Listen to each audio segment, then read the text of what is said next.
First of all, thank you very much for the invitation, Maria Elena, and it's very good that you organized this conference. And of course, strikes are not always very visible, but I think there's a very good attendance, and I'm particularly happy to see again so many friends. The first commissioner I saw in my life, and I met, was sitting here, and he was the Greek commissioner at that time, and I met him before the election, and he helped me very much into getting used. It was the first one. The first one was the Greek one, and of course Diamantopoulos here, with whom we had, when he was member already, had very good contact and discussion, and I thought that gives me, let's say, hope also for our social democratic family.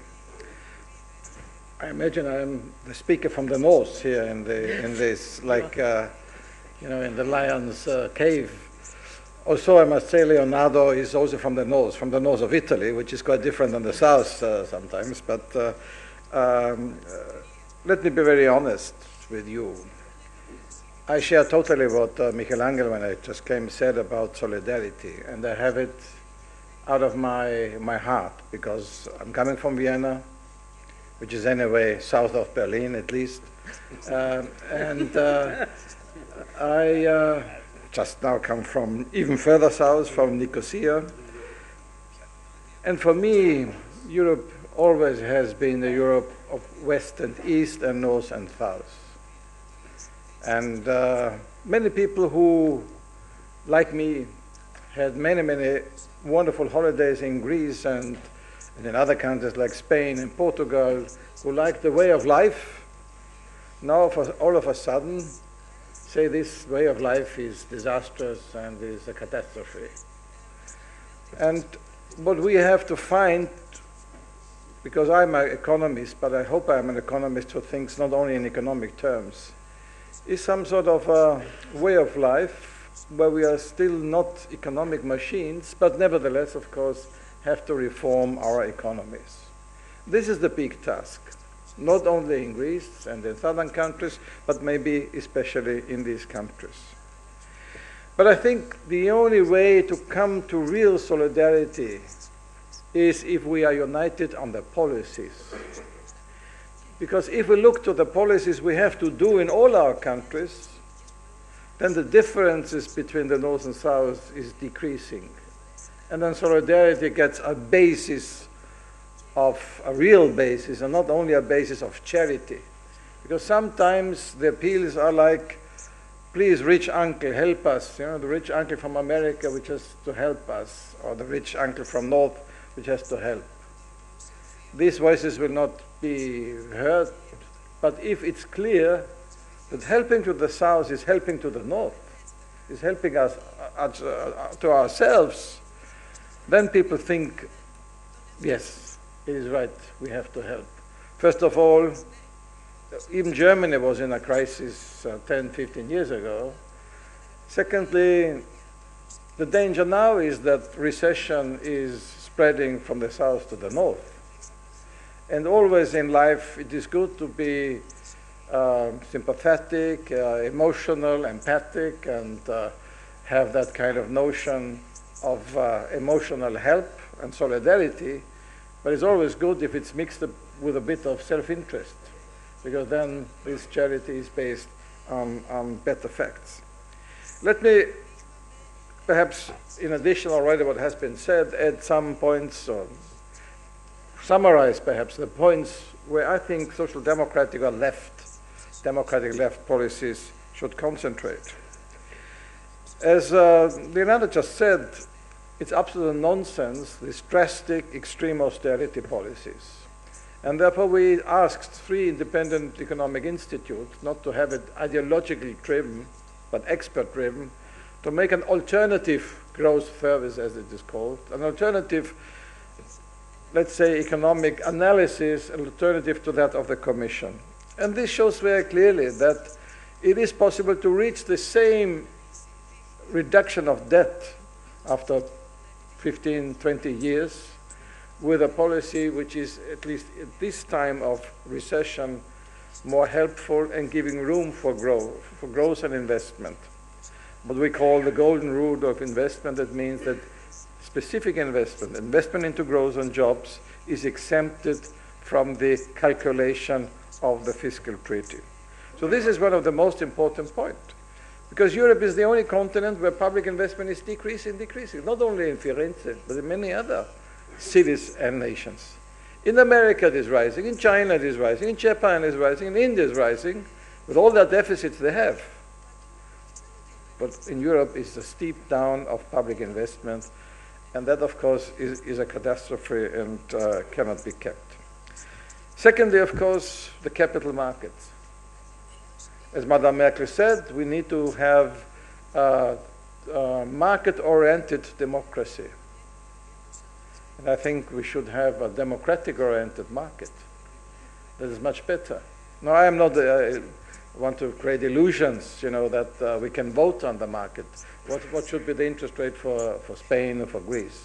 But if we would go together to the capital market as European Union, or at least as Eurozone countries, the interest rate would be much lower. And probably it will be perhaps 1 percentage point, but maybe even less, higher for Germany or for Austria, other countries. But overall, it would save money even for the fearful Germans or Austrians who say, oh, we have to give the money to somewhere else, and why don't we get it back? Because the interest rates demanded are much too high that a consolidation can take effect in the time needed. And this is, of course, connected with all the work of regulation of financial markets. Leonardo did enormous work on the rating agencies. But again, it's so much resistance from member countries. And on the Capital Requirements Act, for example, can you imagine that still today there are member countries who say the parliament wants to restrict the bonuses for the bank to 100% of the normal income of bank manager? How awful, how socialist this policy is. No, up to 600% the council wanted to have it.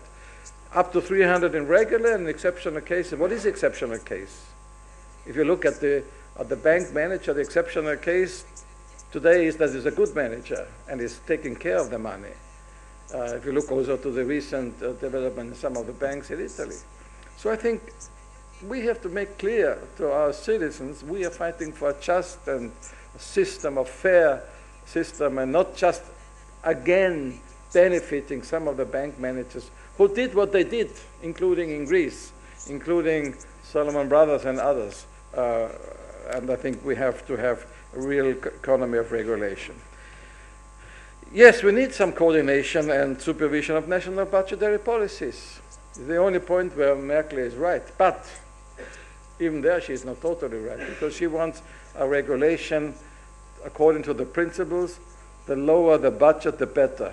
The better for whom? Not the better for the citizen.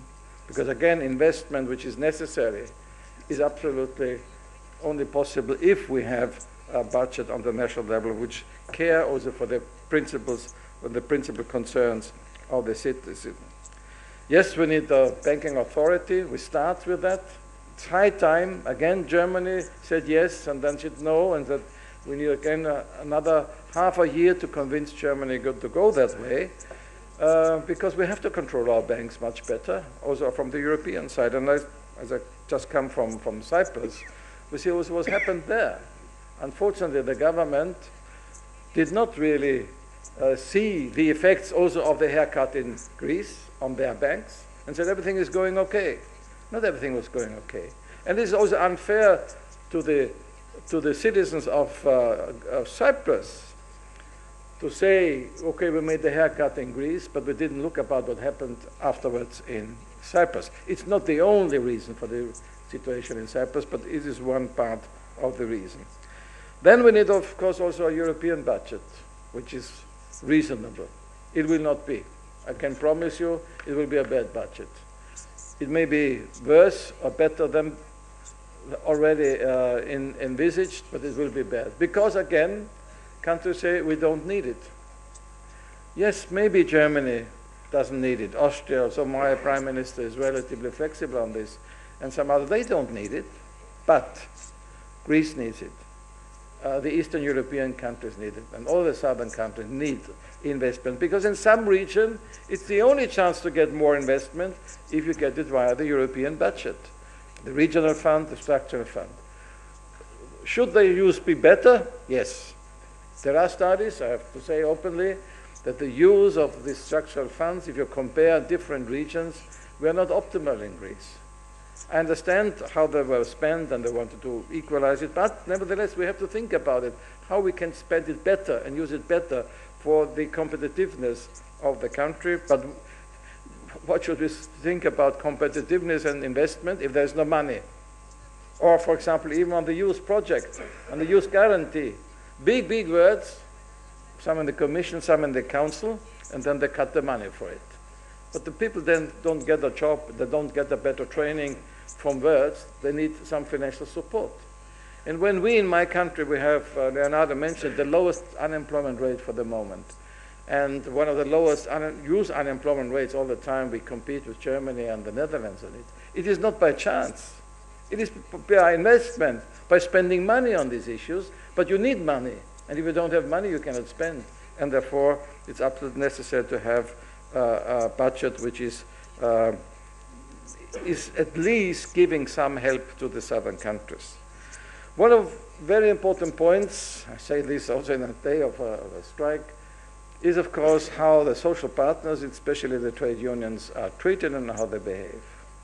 Look, it's my firm conviction since a long time, and I'm coming from one of the social partners from the trade union side, only if the social partners, the employers and the trade unions, together with the government, take an overall responsibility for the development of a country, it can help. This is also a learning process. Let's be very open. Learn process on all the sides. But not by chance in Austria, in Germany, and other countries, we have that kind of relatively good economic situation still. Because the institutional structure is existing there, where the employer know, okay, we have to give the trade unions and on the wage negotiations, we have to give them rights, we have to come across them and respect their position. Of course, also the trade unions on the other side. It doesn't work else. And when the French President Hollande now starts also to have that kind of social dialogue active, because he knows also modernization and change without the workers being involved and the labor unions being involved is very, very difficult.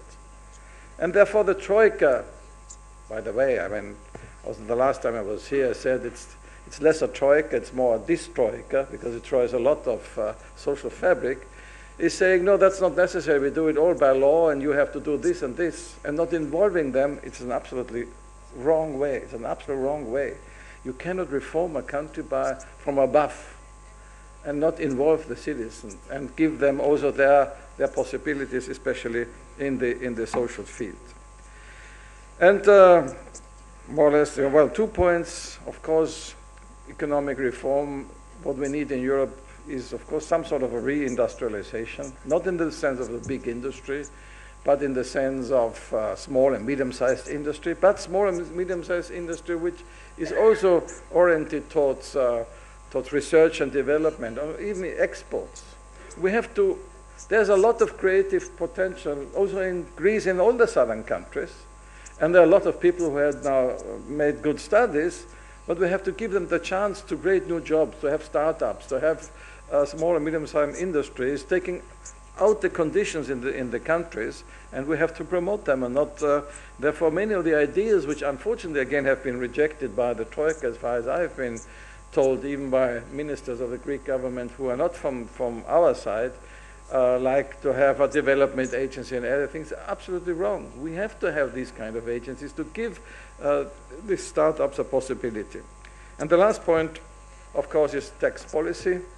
I don't want to go into details on that, but it's absolutely necessary to have tax administration, effective tax administration who brings in taxes, fair tax system, because it's not fair if the poor pay the taxes and the rich don't pay it. It's a common fight against tax fraud and tax evasion and tax havens. We have to have them because it's absolutely necessary. So there are also in this field a lot of things to do. The same also for us. And I always criticize my government, mainly because of the People's Party side, but my government, like Luxembourg, in obstructing still to have a common attitude towards Switzerland and other countries, because that's absolutely necessary to have a common European fight in that direction. So, yes, I think there are many things to do and to reform. But if we can unite on these and some other points, it's not, of course, a total accounting of that, I think then it is clear it doesn't make sense to say the South is different from the North, and they should do first their work and then we come in. No, it does only make sense to do it together. And therefore, for me, not only because of my obligation as president of a group where, fortunately, we have members from all 27 member countries, the only group, political group in the European Parliament who has it, including the British. It's always not very easy, but we have to fight. We try to convince them that Cameron is not leading the right way. No, it is, I think it is our common left-wing social democratic policy which says there is only one Europe. We did not found Europe and the Eurozone in order to think afterwards, like Mr. Rutte recently, the Prime Minister from the Netherlands. Yeah, people can leave. Yeah, people can leave, but people should not leave. And it's up to us. Because if one starts to leave, then comes the next, and then comes the next, and the whole idea of Europe is breaking down. But when we are convinced about Europe, then it is not because the North is better than the South, and then it is because we need a common effort. And the last point, because I don't know if Leonardo agrees, but if in one country in Italy, we did not reach the policy of bridging the gap between the North and the South. Not economically, not in the mind of many citizens, because otherwise Mr. Bossi and his Lega Nord wouldn't get that kind of support. But this is the chance to bridge the gap now, in Italy itself, but also in Europe. This is the chance. And with François Hollande being elected is one step.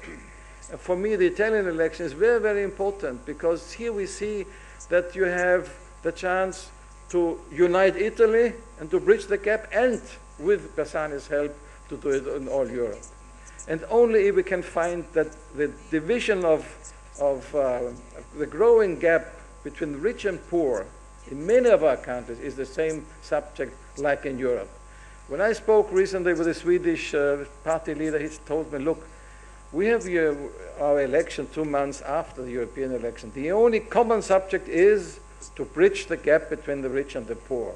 And if that is our subject, then it's the same true in the countries and the same true for Europe. And therefore, I'm, with all the pessimism, a bit optimistic we can do it if we work together and have one line, and this is the social line, because we're social democrats, and both elements, democrats and social, is something which is constitutional, gives us help and strength. Thank you very much.